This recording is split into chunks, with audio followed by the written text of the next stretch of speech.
أهرامات مصر دي مباني عملاقة أسرت البشرية لمئات السنين، واقفة كدليل على حضارة ضاعت في الماضي لكنها عايشة في خيالنا. إزاي المصريين القدماء بنوا العظمة دي؟ إيه الأسرار اللي بيخبوها جوه حيطانهم الحجرية الضخمة؟ الأهرامات أكتر من مجرد مقابر، هي ألغاز بتتحدانا نفهمها. بتحكي حكايات عن الملوك والآلهة، عن الحياة والموت في حضارة كانت بتقدس الخلود. انضموا لنا واحنا بنسافر بالزمن عشان نكتشف أسرار الأهرامات. الأهرامات اللي موجودة في الجيزة.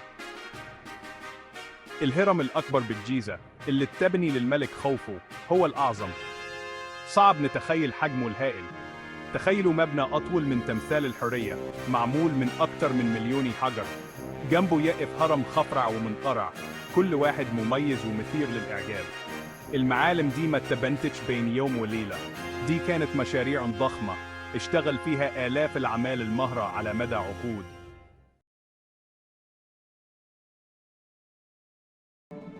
ده سؤال محير العلماء والباحثين لسنوات طويلة.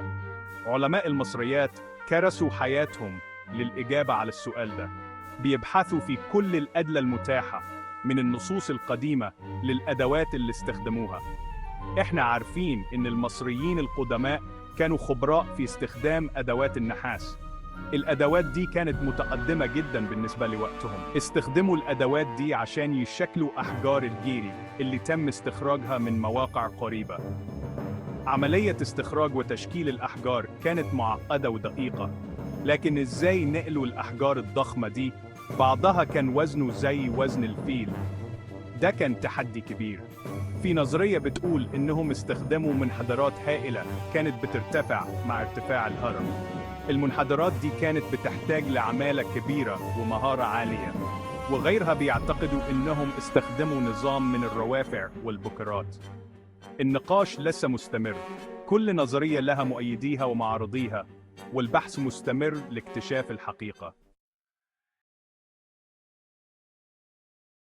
آلاف العمال بيشدوا مع بعض وبيستخدموا الحبال وجذوع الأشجار لتحريك الأحجار الضخمة دي. الشغل كان شاق، لكن كان بيحفزهم قوة كبيرة، إيمانهم بقدسية الملك ووعد الحياة بعد الموت.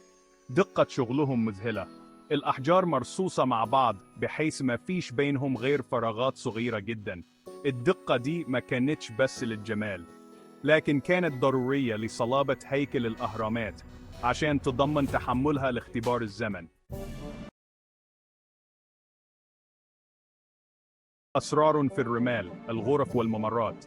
الجزء الداخلي من الأهرامات مثير للاهتمام بنفس قدر الجزء الخارجي، فكل حجر وقطعة من هذه الأهرامات تحمل في طياتها أسراراً لا تزال تدهش العلماء.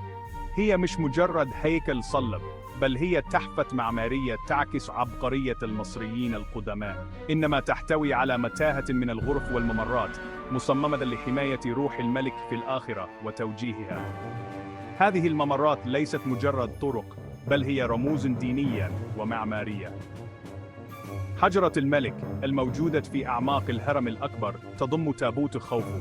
هذه الحجرة كانت تعتبر مكانا مقدسا، حيث يعتقد أن روح الملك تتواصل مع الآلهة. غرف أخرى مثل حجرة كوين والممر الكبير لا تزال غامضة. هذه الغرف قد تكون لها أغراض دينية أو فلكية. الغرض منها لا يزال موضع نقاش بين العلماء حتى اليوم. بعضهم يعتقد أنها كانت تستخدم لأغراض دينية، بينما يعتقد آخرون أنها كانت لها أغراض فلكية أو علمية. رحلة إلى الآخرة، الهدف من الأهرامات. لفهم الأهرامات يجب أن نفهم معتقدات المصريين القدماء. كانوا يؤمنون بالحياة بعد الموت، أي استمرار الحياة بعد الموت. لكن الوصول إلى هذه الحياة كان رحلة خطيرة. الأهرامات لم تكن مجرد مقابر، بل كانت مركز النقل إلى الآخرة. تم تصميمها لحماية جسد الملك وكا الخاصة به، أي قوة حياته، مما يضمن له رحلة ناجحة إلى الآخرة.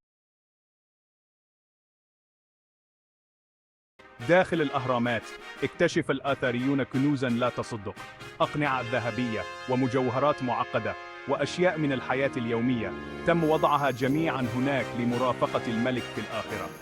هذه الاكتشافات تتيح لنا لمحة عن ثراء وتطور حضارة مصر القديمة. جدران الأهرامات مغطاة بالهيروغليفية ومشاهد من الأساطير المصرية. هذه ليست مجرد زخارف، إنها تعاويذ وصلات ترشد روح الملك وتضمن وصوله بأمان إلى الآخرة. الهيروغليفية هي أكثر من مجرد صور، إنها لغة بصرية معقدة تحمل في طياتها معاني عميقة ورموز متعددة. إنها نظام كتابة معقد يجمع بين الأصوات اللفظية والأفكار والمحددات. كل رمز له دلالة خاصة به ويعبر عن مفهوم أو فكرة معينة. فكتشفير هذه الرموز أتاح لنا فهم معتقدات وطقوس وحياة المصريين القدماء اليومية. من خلال دراسة هذه الرموز نستطيع أن نعرف كيف كانوا يعيشون وما هي معتقداتهم الدينية والفلسفية. على سبيل المثال، يرمز رمز عنق، وهو صليب بدائرة في الأعلى، إلى الحياة.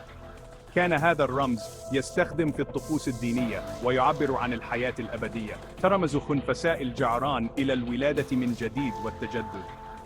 كان المصريون القدماء يعتقدون أن هذا الرمز يجلب الحظ الجيد والحماية. من خلال فهم هذه الرموز يمكننا فك رموز أسرار الأهرامات والحضارة التي شيدتها. كل نقش وكل رمز يحمل قصة ويعبر عن جزء من تاريخ هذه الحضارة العريقة. كان المصريون يعتقدون أن الملك عند وفاته سيصبح أوزوريس إله العالم السفلي. كانت الأهرامات بقمتها المدببة ترمز إلى أشعة الشمس التي ستتحمل روح الملك إلى السماء. الأهرامات هي دليل على فهم المصريين القدماء المتطور لعلم الفلك والرياضيات والهندسة. قاموا بمحاذاة معالمهم مع النجوم، وأدرجوا نسباً رياضية معقدة في تصميمهم، وطوروا تقنيات بناء بارعة. مهندسون فضائيون. دحض الخرافات. يجد بعض الناس صعوبة في تصديق أن البشر كانوا قادرين على بناء الأهرامات.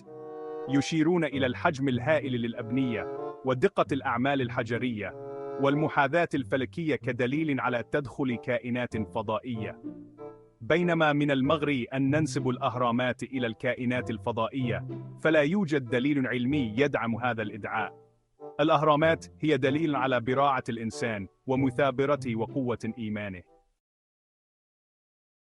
أهرامات مصر هي أكثر من مجرد مقابر قديمة. إنها عجائب خالدة لا تزال تلهم الرهب والعجب. إنها تقف كدليل على براعة وتصميم ومعتقدات روحية لإحدى أعظم حضارات العالم. بينما ننظر إلى هذه المباني الرائعة، نتذكر القوة الدائمة للإبداع البشري وانبهارنا الأبدي بأسرار الماضي.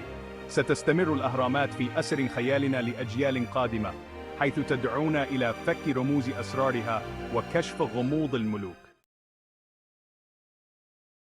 أكثر نظرية منطقية برأيك حول بناء الأهرامات؟ شاركنا أفكارك في التعليقات.